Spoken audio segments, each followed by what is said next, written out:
Halo, salam komunikasi bisnis ya dengan Dr. Hendra.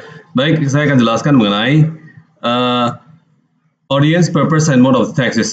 Audience, pemirsa, tujuan, dan mode teksnya. Kita harus pahami dulu ada berbagai jenis teks yang berbeda yang harus kita pahami dan hasilkan dalam kehidupan kita sehari-hari. Bahkan dalam satu kategori tipe teks mungkin ada beberapa versi yang berbeda. Nah, misalnya surat adalah jenis teks yang banyak kemungkinan variasi ya. Yang pertama bisa surat untuk teman, kedua untuk surat untuk pengaduan atau keluhan. Ketiga adalah surat lamar pekerjaan. Keempat adalah surat kepada editor ya, mau mempublikasi sebuah naskah. Kelima adalah surat permintaan informasi. Nah, masing-masing dari huruf ini menggunakan bahasa yang berbeda maupun struktur yang berbeda karena masing-masing ditulis dalam konteks yang berbeda pula. Nah, audience, tujuan, dan mode membentuk konteks teks apapun ya. Untuk memahami konteksnya atau isinya dengan baik, kita harus menanyakan pertanyaan berikut ini ya. Siapa sih yang menghasilkan teks ini? Mengapa sih teks itu diproduksi, dibuat ya? Dan bagaimana dan di mana itu akan diterima? Siapa yang diharapkan akan menerimanya? Nah, audience itu adalah hadirin ya. Bisa saja siapapun yang kalau bicara tentang audience, untuk siapa sih teks itu diproduksi? Nanti kita akan mengisi sebuah tabel. Tugasnya adalah mengisi sebuah tabel. Kita cuma mengisinya berdasarkan apa yang sudah ada, data yang sudah ada, ya. Nah, kalau audience, siapa yang membaca, mendengar, melihat teks itu? Bagaimana kita menggambarkan penonton ini?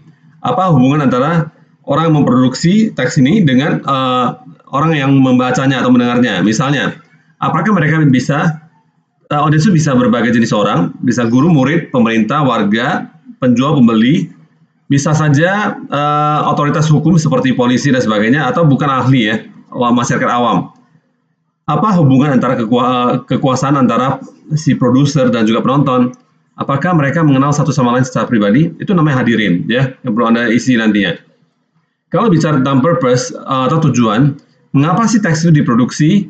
Apa yang diinginkan oleh produser teks sebagai hasil dari teks ya? Oke. Apa yang mereka ingin penonton, audiens lakukan dan rasakan? Apakah teks terutama memberikan informasi atau minta informasi, memberi atau meminta? Apakah itu menawarkan sesuatu atau meminta orang lain untuk melakukan sesuatu? Nah, kalau menyangkut mode, ada cara ya.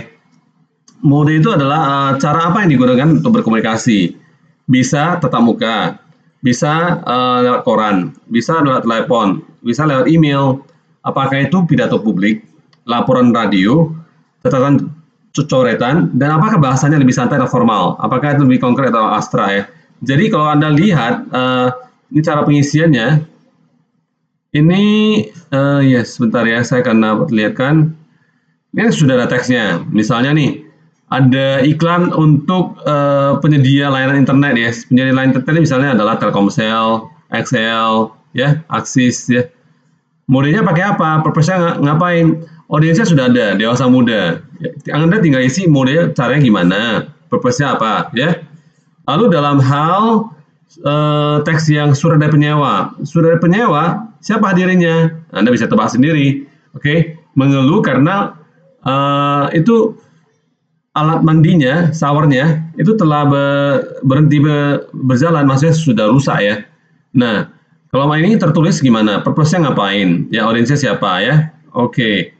Kalau masuk ke sini, audiensnya orang bisnis, lalu dikatakan bahwasannya purpose-nya adalah untuk meningkatkan penjualan tiket, ya, penjualan tiket khusus untuk band ya, band heavy metal yang seluruhnya wanita.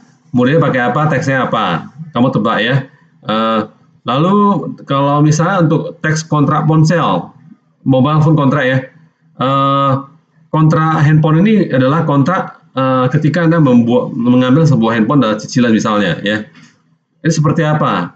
Apa modenya, tujuannya ngapain, audiensnya siapa aja ya. Yang terakhir itu kalau Anda ingin mengeluh tentang permainan komputer yang Anda beli dari tetangga Anda minggu lalu. Ya, Anda beli handphone bekas yang sekarang handphonenya gamenya itu sudah nggak bisa main lagi. Audiensnya your neighbor, modenya pakai apa, purpose-nya pakai apa. Anda tinggal mengisi tabel ini. Kira-kira susahkah? Mudah-mudahan bisa bekerja ya dengan baik dan mendapatkan hasil yang Anda inginkan. Terima kasih. Salam komunikasi bisnis, Dr. Hendra.